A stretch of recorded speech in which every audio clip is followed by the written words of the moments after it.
शतकोटी प्रविस्तरम एकैकमक्षरम पुंसां महापातकनाशनम। एक बाणी, एक पत्नी, एक वचनी मर्यादा पुरुषोत्तम प्रभू रामचंद्रजीचं चरित्र जीवाचं कल्याण करणारा आहे रामकथा। जीवनाची व्यथा कमी करण्यासाठी रामकथा प्रपंचामधील सर्व प्रश्नांची उत्तरे, रामकथा संसारात तापलेल्या जीवाला शांती प्राप्त करून देणारी तर रामकथा जीवनामधील दुःखाच्या वजाबाकीचं एकमेव साधन आहे। असे ही सुरस पवित्र गोड श्रीराम कथा आज श्रीराम कथेचा शुभारंभ आहे।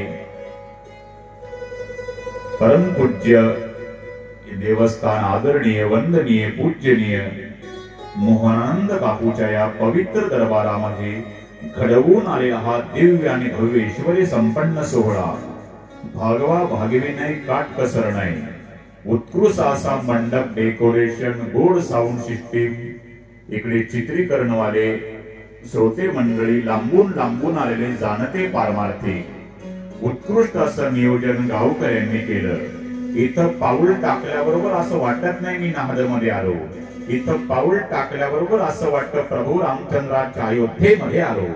इतकं उत्कृष्ट नियोजन गावकऱ्यांनी केलं बघा।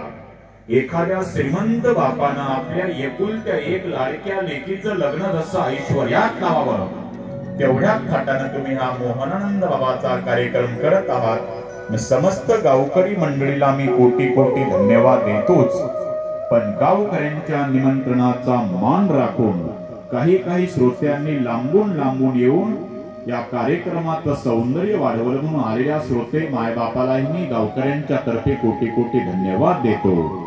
आज श्रीराम कथेचा शुभारंभ आहे। आपल्याला 7 दिवस ज्या ग्रंथावर बोलायचं आहे त्या ग्रंथाचं नाव सर्वांना माहिती, तुलसी रामायण। संत गोस्वामी तुलसीदासजींनी लिहिलं म्हणून तुलसी रामायण। दुसरा एक नाव आहे रामचरित्र मानस। रामाचं चरित्र योग्य श्रोता मिळेपर्यंत शिवजीने आपल्या मनात धारण करून ठेवलं होतं आणि योग्य श्रोता पार्वती प्राप्त